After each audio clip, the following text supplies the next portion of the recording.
Hey, how's it going, guys? I'm Paradoxic, and welcome back to Marvel's Agents of S.H.I.E.L.D. This time we're on Season 2, Episode 18, titled Frenemy of My Enemy. That's a fun title. Last time we had Melinda, easily one of my favorite episodes of the season. Easily one of the best and one of the most well-executed episodes of the season. Melinda finally gave us the visual backstory to Melinda's backstory of how she became the Melinda May that we know today, how she became like the cavalry and everything. We had some verbal rep from Coulson way back in season 1 when he explained to Skye what happened, and especially I think from him it was very, very different too, because he was on the outside the entire time. He didn't really know much, he didn't know, he didn't experience it the same way she did up front. So he told her what he knew, and then in the last episode we saw exactly what went down. So she went in, there was a gifted index member who was actually an Inhuman. The mother was an Inhuman, and she wanted her daughter to be Inhuman too. She stole Terrigen crystals from Jia-Ying, and she fled and tried to put her daughter through Terrigenesis, which I think she did, because her daughter did have powers by the time we experienced them. So she was like an emotional kind of leecher, and she sucked off any emotions from anyone that she touched, but the pain was what she wanted. The pain was what she was attracted to. The pain was what she wanted. So she was constantly getting people to give them her pain and everything. So then May fought and she killed the mother, but she realized the little girl was the source of all the trouble. So she had to kill the girl too. She just kept on crawling back until she felt the gun, and she just had to kill the girl too. So that broke her. That was what broke her for the rest of her life. So she after that she transferred to the desk job, and then she was out of the field until the present day back in season 1 when Coulson recruited her to the team again. So yeah, Melinda May is a badass with a broken history. So yeah, that was painful to watch more than anything else. It was painful to watch, see what she went through, like to see how in the course of that one day she left the home, she left Andrew and she left the home, feeling all positive and determined to complete the mission. And then when she returned home, she was just, stricken with PTSD, and just she's changed completely, and it changed her outlook on the job as a whole. She had to transfer. So yeah, it was brutal stuff. But we had Daisy training with her mother. She unlocked somewhat more of her powers. She kind of learned what her powers were somewhat. She can actually control the vibration. She can emit vibrations of her own, but she can also control the vibrations of other objects as well. So she caused like an avalanche, and then she played tunes on like some wine glasses with water in them, and then broke them. But she controlled it. She controlled it somewhat. So she learned more about that, and she also learned that Jia-Ying is her mother. So the family reunion happened at the end. At the end of the episode, we had that family dinner with Cal and Jia-Ying and Daisy. We had that family dinner that he wanted. That he fought for so badly. So she gave him another chance. And fun fact about the family dinner, Raina had dreamed it. She actually said she dreamed of Skye at dinner with her father, and she was happy, and there was a bouquet of daisies and everything, and, upon seeing it, Lincoln realized, oh crap, she wasn't dreaming, she was actually telling the future. And, people in the comments, the last one, I saw those comments saying, oh, now Raina went from idolizing a fake clairvoyant, aka Garrett, to actually becoming a real one herself. So I think that is going to be, a bonus for her, if anything, because I remember how pissed off she was when she found out that, Garrett was a fake. So now, being a real clairvoyant herself is going to be something interesting for her to play around with. But then, so she has those dreams. She can dream the future. So I think, so I assume that would that ability alone will play into the future seasons fairly well, because if she can dream stuff, then I think it just depends on how big the dreams are or how relevant the dreams are.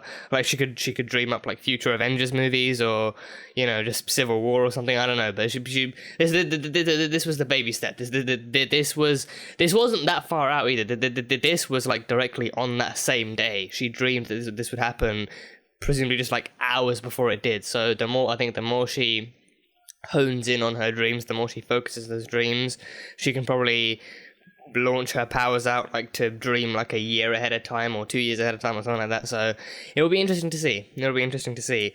But yeah, we had all of that stuff, and then Fitz was at the end, and he talked to Coulson and Hunter, and Hunter offered to actually help him escape the public restroom, so he's going to be meeting up with them, so that's fun.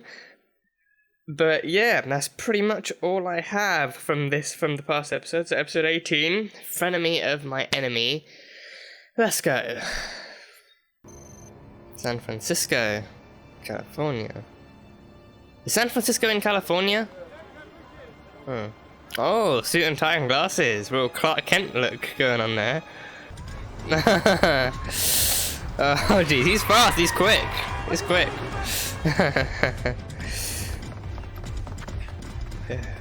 Yeah, he's already up the stairs, he's quick. Oh, it's an invisible jet, invisible Quinjet. Oh. Get us in here.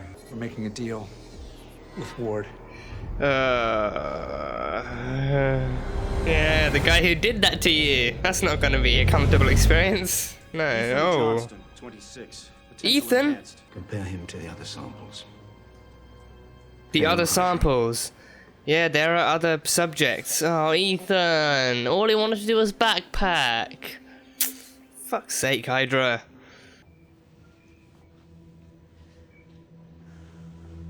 She seems different towards him. Sorry, I wish you didn't have to, but... Did Jiaying tell you that she's sending Cal away? He's not coming back? She's sending him away. He doesn't exactly belong here. It's flying in from the aircraft carrier as we speak. They're bringing in some state-of-the-art next-gen fiber laser. Oh, a laser. I can cut through vibranium. If anything can. Good. It's time we have it all. So they're just gonna cut through a fake tool. They're bringing in a real laser to cut through a fake toolbox. Really? It's not... Hey, baby. Hey, sweetie. Why don't you drop by? I'd love to catch up. Oh, that was amazing. Mike. Ward. Mm-hmm. Turn around. Long time no see. Oh, he's got a gun. He's got five different guns. Yeah, 5 weapons. Yeah. Knife, gun. I don't know, a fucking cord thing. You called me a deluded son of a bitch? Well, he wasn't lying. I'm offering you a deal. Get me inside. After that, I put you through the Tahiti protocol, and then you're free to go. Oh, what? Rewrite his memories, yeah. Tahiti will erase all the bad. Yeah. Make him a new Make you the person. man you want to be. Yeah. Start over. Nobody's happy about it. I understand you're confused who to trust, where to put your loyalties. Oh yeah, she covered for it, yeah. Okay, yeah. But we've So she lost can Coulson trust me, and yeah. Coulson. Obviously. She could warn us of threats before they happen. If Yeah. that is her gift. Project Insight, a human Project Insight. A human Project No, we're Insight. finished here. Well, an inhuman Project Insight. Yeah. I can't make exceptions. He's not one of us. Sometimes as a leader, I have to do things I'd rather not do. Well, can you not make him understand that much, at the very least? Like, instead of telling him you're not one of us, just actually explain to him why that is and why he can't be here. Are they really together? That's too Like, bad. together? I liked our house. You'll be home. Why don't you just Tahiti both of them? Make them think they're a lovely couple. You know, you're rewriting their memories in the end. I'm more than happy to comply. Of course you are. Get him out of there. So have they brainwashed him? Did they fully brainwash him before they took him? I'll bring you back something from the mainland. Gossip mags, soda pop. Do you like Funyuns? I'm okay, thank He's you. such a dad.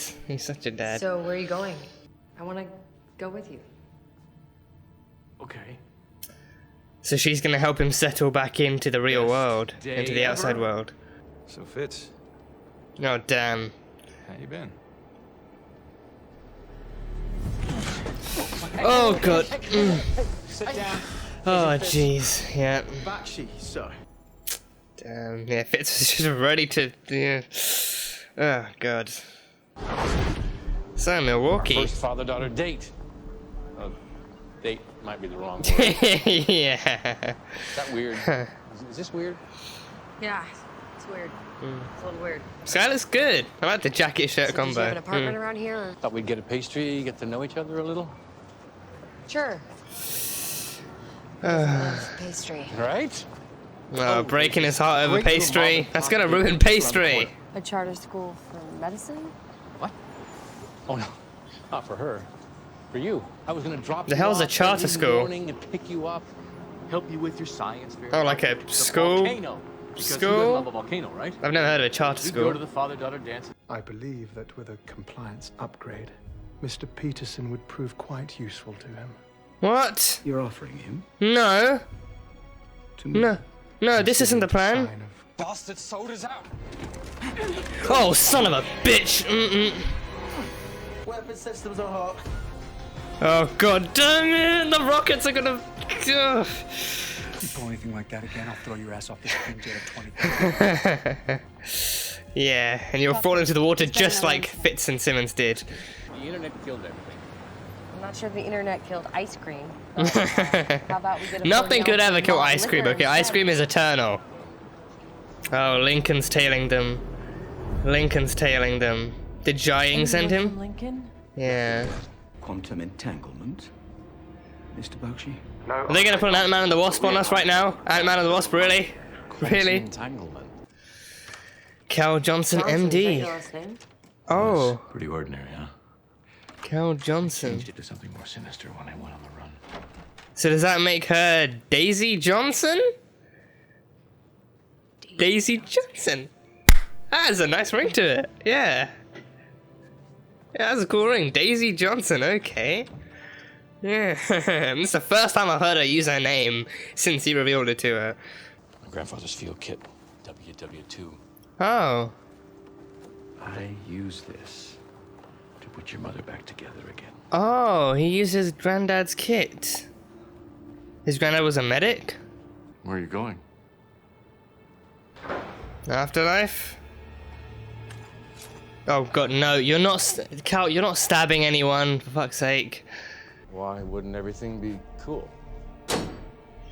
You say you stab Paris into a cabinet. Damn it, you were gonna dump me here like yesterday's trash. That's the opposite of what she was gonna do. The This isn't opposite. Daddy's day out.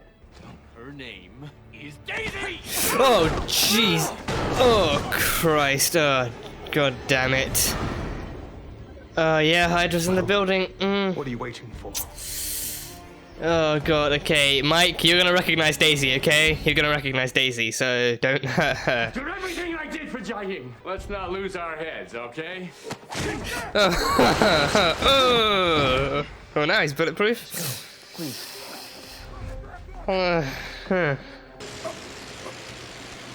that's Mike. Don't hurt Mike. It's Mike. Lincoln, no. Daisy, stop him. I'm a friend of Skye's. Sure, and I'm the Hulk. Oh, come on, Lincoln. Don't play games now. Ward, no, you. God damn it. Where's your boyfriend going? Oh god, Hunter. Shit. Take them both. Oh no. Bakshi, you motherfucker. What the hell is that? Whoa. What the hell was that? It's kind of an electro flashbang. Skye? Daisy? Whoa. I need to get you out of here. No, not yet, not yet. Oh god, Cal went with them. Oh no, Cal went with them. Shit. Outgunned. And our only backup is Fitz. Your call, boss. Well, they gotta retreat. They have no other choice. They've lost Skye again. They have to retreat. Ugh. What the hell happened here, Coulson? I'll tell you all about it back at the base.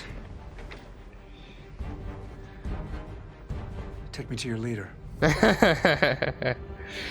Oh, he's handing himself in just like that. Yeah, handing himself in. Okay. Fun stuff. Fun stuff. That is the end of the episode. Okay, so, move this here. So, yeah, a partnership between Coulson and Ward. That, you know, it was riddled with kind of, you know, like, doubts and concerns and just, you know, just kind of, you know, like looking over his shoulder, constantly seeing, you know, is Ward gonna double cross them? Is Ward gonna double cross them? So yeah, so Coulson, the offer he made him, he offered him if they helped him get to Strucker, then he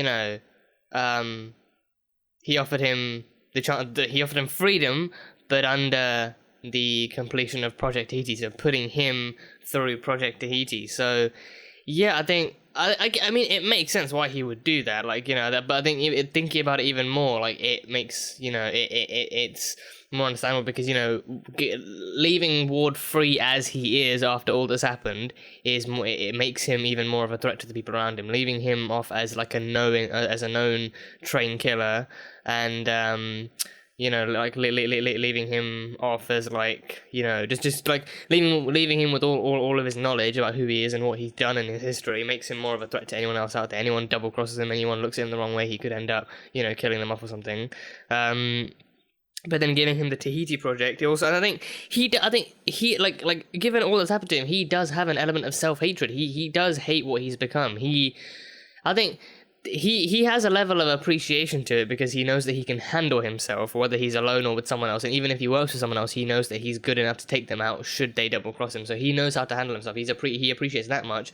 But what it's turned him into, and what it's turned him into the eyes of other people, he hates that. That brings him self-hatred. The hatred that Skye has for him brings him that self-hatred. So he's like a conflicted man in that sense. He appreciates what he's able of doing, what he's capable of doing, but he hates what it's turned him into, and at the same time he hates what he's capable of doing. He's capable of killing people who double cross him. So yeah, so giving him the Tahiti project would I think, the Tahiti project for Coulson, and for the other subjects that Coulson conducted it on, it rewrote their memories too. It didn't just wipe them and just give them amnesia or anything. It gave them new memories. It gave them completely new identities and stuff. So doing that for Ward, I think, would be the better thing, actually. And then, given as him and Kara are now somehow a couple, then they're now seemingly a couple, giving them both the Tahiti treatment would give them that white picket fence life. They could actually they could actually live together for the rest of their lives, and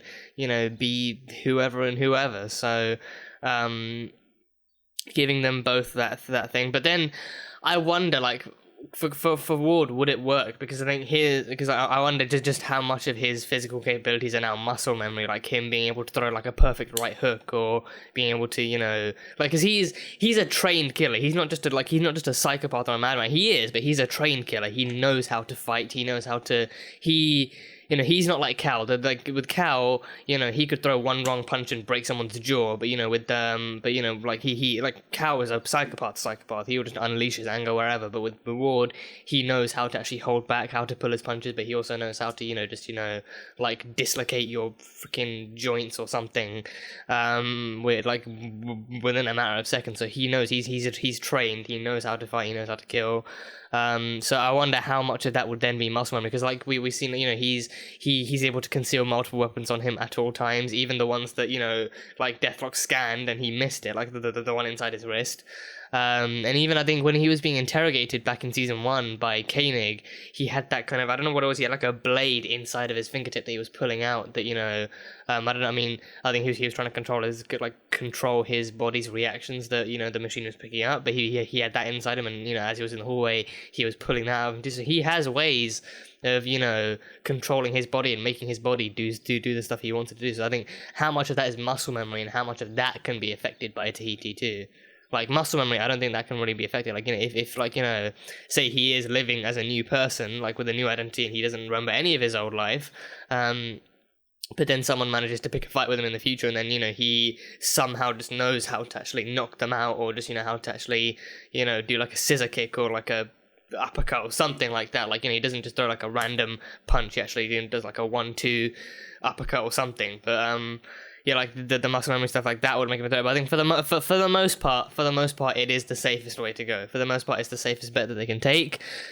So yeah, but yeah, giving him and Kara the Tahiti project would work. But then in the car, they said that they had their own endgame. He admitted to not really knowing what Coulson's endgame is, and just knowing that Coulson had one in the end. But then he said that he would him and Kara would get their own endgame too. So I mean, they want freedom, I believe. I think the one thing they do want is freedom.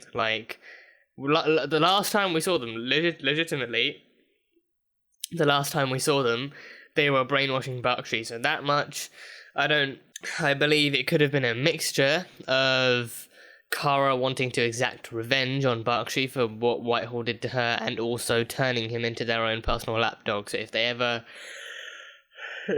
do happen to run into trouble in the future, then they can just put Bakshi on the tail and just have him take the fall instead.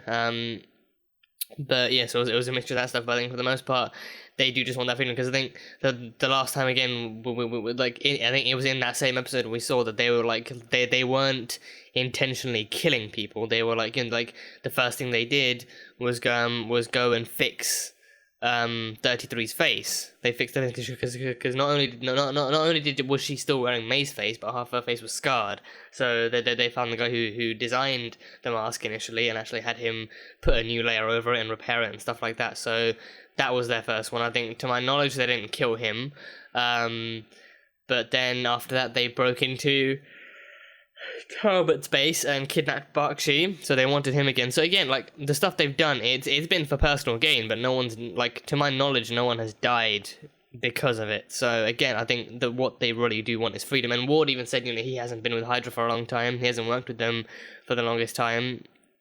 So he's really tried to move on. So that kind of that route, I don't know how that would work. Like, seeing Ward going down that path, like, now not wanting to do this anymore. I think it's because of the loss of Garrett. Garrett gave him, Garrett built him up again, but Garrett also gave him a lot of direction. He quite literally followed Garrett around like a lost puppy. And even after getting into S.H.I.E.L.D., he was still following orders from Garrett. He was still following orders from Garrett and from the rest of Hydra. So yeah, so when Garrett was lost, when Garrett was lost, he was taken prisoner, and then he broke out, and then he went his own way. So yeah, stuff's happened. But yeah, he's definitely, I think he's capable. I think he's capable. I think, again, physically capable, but mentally he still has his own track. He still has his own path that he wants to follow with Kara. So he does not want to intentionally kill any members of Hydra anymore. Like, I mean, other than the ones he thoroughly dislikes, or the ones he just sorely hates. Like, if he came across May again, I don't know if he would try and kill her. I mean, she would undoubtedly try and, scissor kick him, but I think, he'd probably fight back, but I don't know if he'd try and kill her, though. But yeah, so seeing them in this, I think it definitely proved that they are still on their own path. But now, again, I mean, with this, again, they have their own endgame, so they do have their own, they do have something in this to gain for themselves. But whether or not it comes at the cost of hurting others, I'm not too sure. So we'll see. We'll see. Ethan died. That was something I jotted down. Ethan died. I think, yeah, he just wanted to go. I don't know how they found him. I don't even know what his gifts were, but I don't know how they found him. He was going to backpack across. Well, he's backpacking across Europe. Yeah, and Eastern Europe is still Europe. So yeah, so he was one of the subjects. He was one of the guy. He was one of the people they buried so deep his ghost couldn't find him. So yeah, he's one of them. So I think there are other test subjects, and we know that Wanda and Pietro are among them. And yeah, the hunt for Strucker and List are continuing. That's the Hydra stuff we're getting back into now. Like, for a good few episodes, we've had this whole kind of S.H.I.E.L.D. versus S.H.I.E.L.D. thing, but now with Mike back in the mix too, it was good seeing him meeting up with Fitz again and Ward too. So like with Mike back in, and he was the one who brought that to their attention in the first place. Like, oh, Dr. List's been experimenting and he's killing people as a result of it. So this is where the Hydra stuff falls back into place. So yes, I think I'm wondering again. I wonder how close we are, because I mean, I don't think we know how many people they actually experimented on. But what we do know is that only 2 people survived. So I think I feel like it should be in this season then that we actually see the Age of Ultron stuff coming into play. Like, the more they experiment on, the more they run through, the more subjects they run through, and then eventually they get to Wanda and Pietro. And then yeah, because even in the movies, it was directly after Winter Soldier. I mean, it was like, it was in the Winter Soldier post-credit scene, so it was directly after those events that we saw that Strucker and List had finally reached their 2 subjects, their 2 miracles, so to speak. So it was after that, and then after Winter Soldier, what came after Winter Soldier? I think Guardians? Yeah, Guardians came after Winter Soldier, and then Yeah, and then it had to be Age of Ultron, yeah, because then that carried on straight after Hydra's downfall, and then it opened up literally with that being the one Hydra base left that was actually doing all this stuff. So, you know, it was like, you know, oh, maybe this brings an end to Hydra, and they were using the Chitauri stuff as well. So we should be getting fairly close. We should be getting, I'm wondering if that will tie into this too. Like, or just generally how much Age of Ultron will tie into this, like seeing if they, you know, if they can locate Strucker, seeing how that works out, and if they can locate the Scepter, or, you know, what just happens. Like, you know, if we see if Raina is the one to really call out Ultron's battle, like, you know, Ultron's army or whatever, or just you know, just being like, you know, oh, a city's gonna die and a city's gonna fall, and just, you know, just like, you know, foreshadowing the literal fall of Sokovia. So I don't know, it's gonna be fun to see. But yeah, so he's dead, and Ward. That's why Ward is gonna be the one to hopefully lead them to Strucker. But this episode, it didn't really go so well. Everyone, you know, Bakshi, he just, you know, he did his own thing. He talked himself out of it. He didn't talk them out of it. He talked himself out of it, and then talked Mike into it. And then Mike was just getting ready to just rocket launch everyone out of the plane. But then Fitz was like, you know, just to play along. I'm sure things will go fine. I'm sure this isn't what we think it is. So yes, in the end, they stormed that building, and then everything went tits up from there. Everything went to shit from there. And then we had the Daisy and Cal stuff going on. We had I think it makes sense why, because I think they didn't bring him there by choice. Like, they never took Cal to Afterlife by choice. They made, like, we saw, you know, like, Gordon directly said, you know, you know, he was making too much noise and he had to be reprimanded for that. So and he said, you know, I'm not the one who decides what happens to you. It was Jia-Ying. So Jia-Ying is the one who has to deal with Daisy and with Cal. So with Daisy, she's fine there because she's Inhuman. She's already transitioned. She's an Inhuman, so she belongs there. But Cal, he's just a regular human who gave himself power, who gave himself strength and stuff. So, you know, he's not someone who actually belongs there. So she, like, you know, it's somewhat easier for her to decide what to do with Cal, because it's already a known fact that, you know, he's not like them. He's not, like, you know, he's not one of them. So yeah, but yeah, Daisy made a good point. Daisy made a very, very good point of being like, you know, like Cal himself is a man with a tortured past too. Like, he lost his baby daughter, and then directly after that he lost his wife too. And his wife, he saw her dead. He saw her dead on the side of the road, butchered to pieces by Whitehall, and then he had to spend time using his grandfather's medical kit from World War II. I wonder what his role. I mean,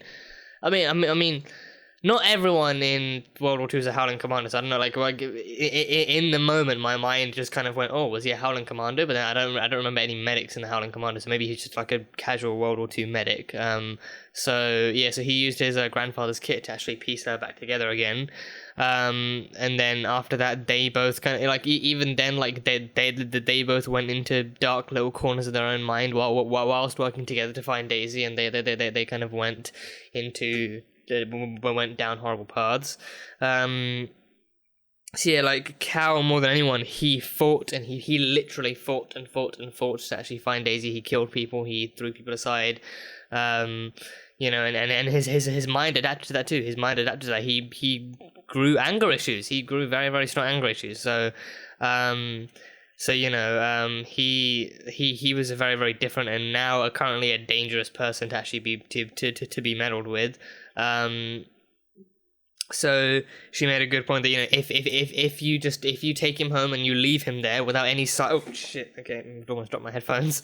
If you leave him there, if you take him home and you leave him there without any signs of what's going to happen or when he's going to see anyone next, he's going to think he's just been pushed to the side like some common trash, and he's going to get angry, and you know, it's going to be very, very pitiful for the next person who crosses his path in the wrong way. Like, you know, if like, it was a good idea for her to try and soften the blow as well, and, like, you know, just explain to him what's happening. But even that didn't help. But by the time, I think Lincoln showing up there was the issue. Like, you know, because, you know, Cal knows that Lincoln is a member of Afterlife, and if he's there, it basically means that Jia-Ying just doesn't really trust him as much, and no one trusts him there, really.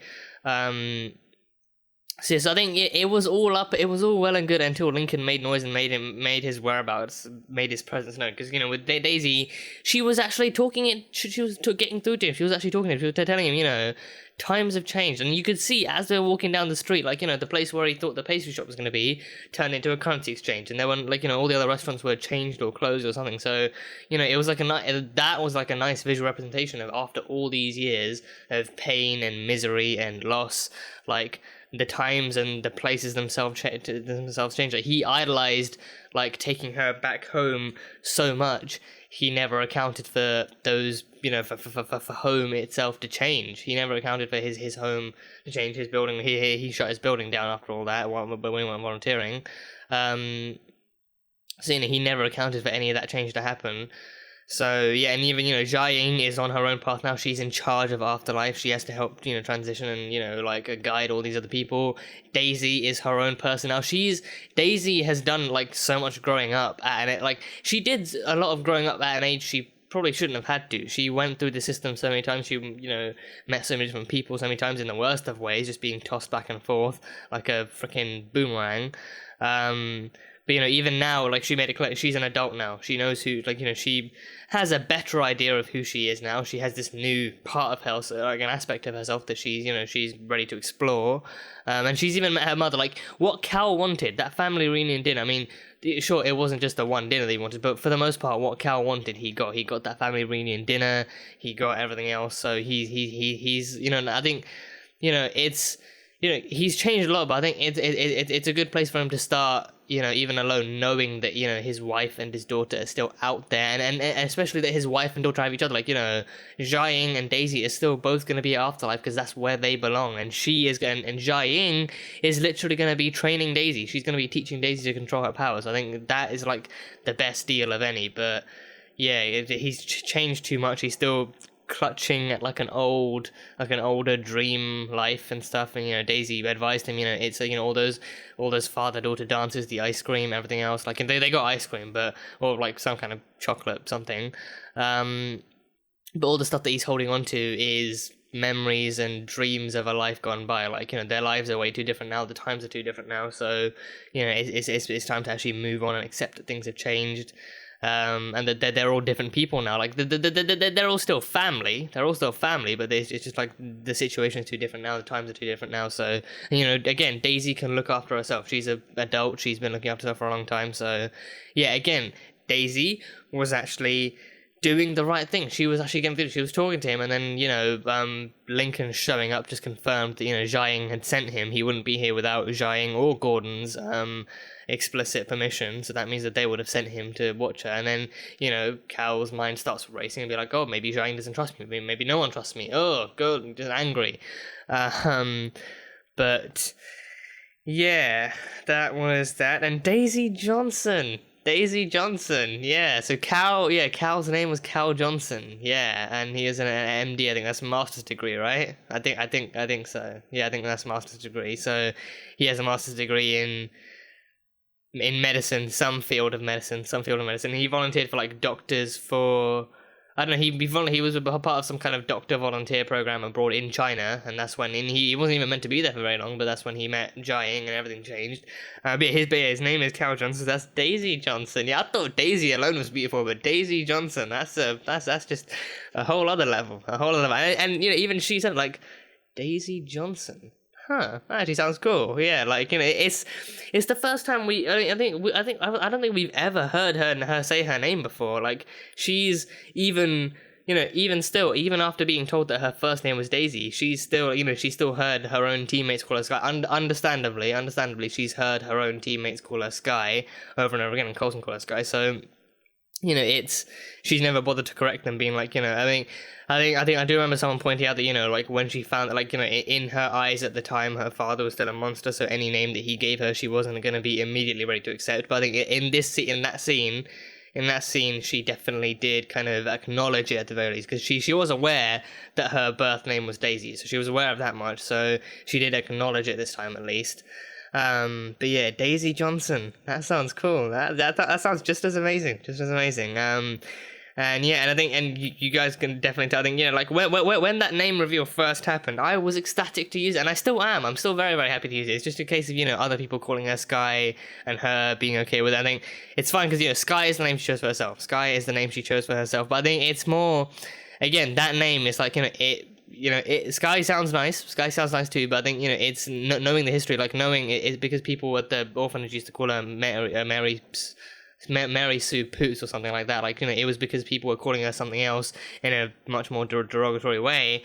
She wanted to come up with something else. It was a name that she came out of through necessity and not necessarily like her actually wanting to try out something new. It was just her like coming up with a name for herself that wasn't an insult or something. So I think, you know, I'm still intrigued to see how she approaches the whole Daisy Johnson title and stuff. So yeah, so now we know it's Daisy Johnson. Yeah, so then I think I don't think it'll be Jia Johnson because she's Chinese. Unless, I mean, unless they got I mean, did they get married? Did they ever get married in China? I think, because I think she is his wife by all means. I think it makes sense that they would have. Yeah, it makes sense that they would have. But yeah, so then would she have stuck with her? I mean, Jia is her first name, and I think so. Yeah, I think.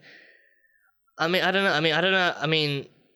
Yeah, Jia. It sounds like her first name. It doesn't sound like Ja and then Ying. It doesn't sound like two different names. But I don't know. I mean, could be. Because yeah, I think it's because I think for me, the confusion comes in ways like when you're trying to pronounce Chinese names. It's like if it's, you know, two syllables can sometimes mean like one name and then another one. So I don't know, maybe not. But Jia Johnson, I don't know that doesn't seem like something she'd go with. But regardless, Daisy Johnson, that's my girl, Daisy Johnson. Yeah, so she's acknowledging that, and then going forward, I think, you know, I mean, we're coming up fairly close to the end of the season. That surprises me.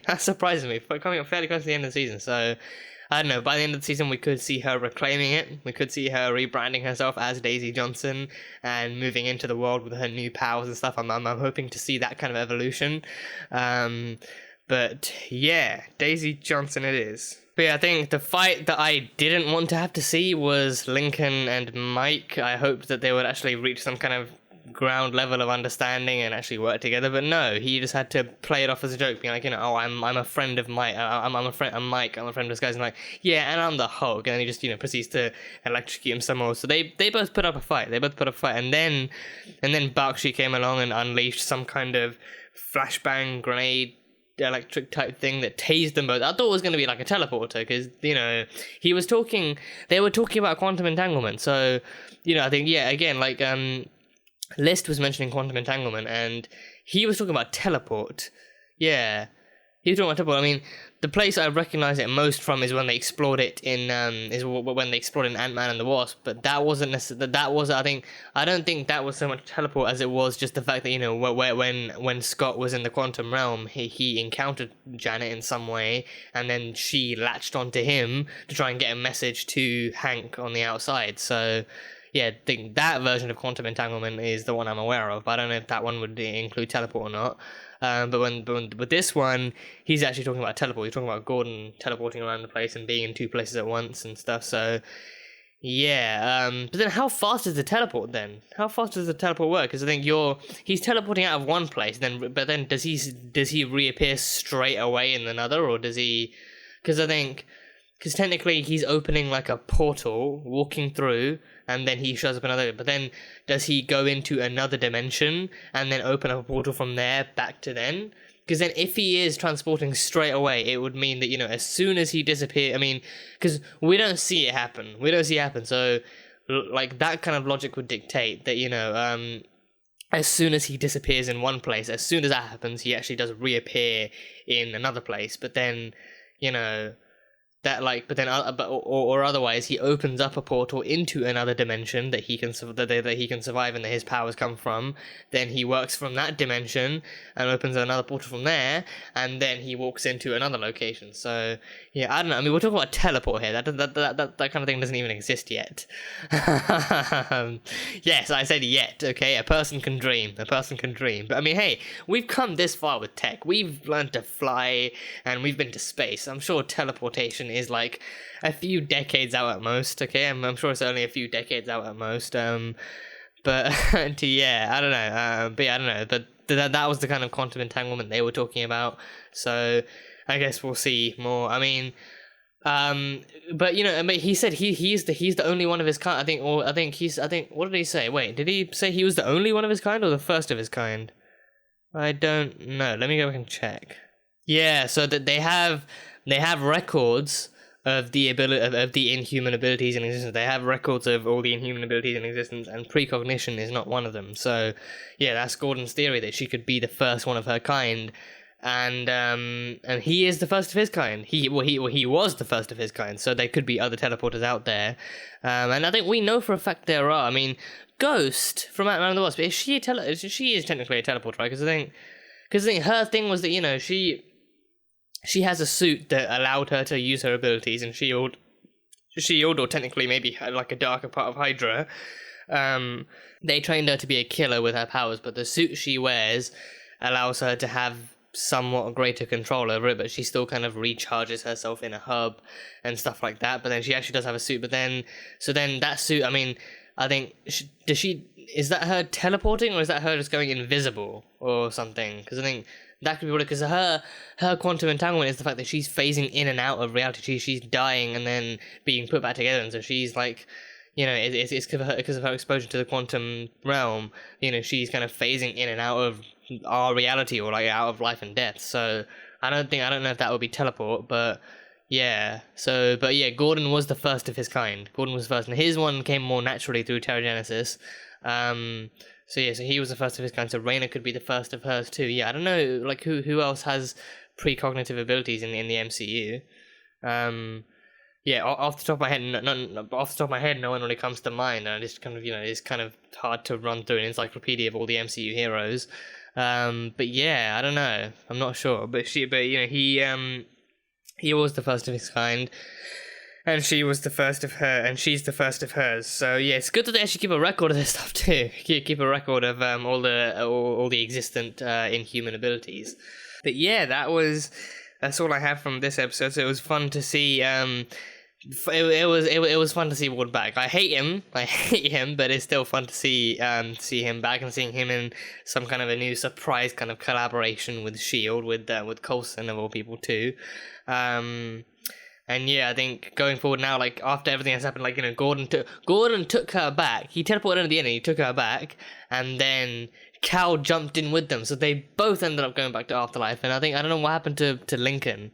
I don't know what happened to Lincoln. I think maybe Hydra took them. I think it could be that Hydra took them. Yeah, because Bakshi was the last person they saw, and he ordered the soldiers to take them out with that electrode taser thingy. So I think they could have been captured, which is bad news, which is obviously bad news. But yeah, Mac and Bobby went in at the end, and Coulson handed himself up. He handed himself up to their version of S.H.I.E.L.D. So yeah, it's a curious thing. So everyone else rolled out. Everyone else rolled back out. You know, Fitz and Hunter and Hunter and Ward and 33. Like everyone else rolled out. Others teleported. So now Fitz was the only backup they had. So he's probably gonna fly them back somewhere else. But yeah, Coulson is going to go back to HQ and do some stuff there, so we'll see how this stuff goes. But yeah, none of this stuff went to plan. None of the stuff in this episode actually went to plan. They had a plan, and the plan threw itself away.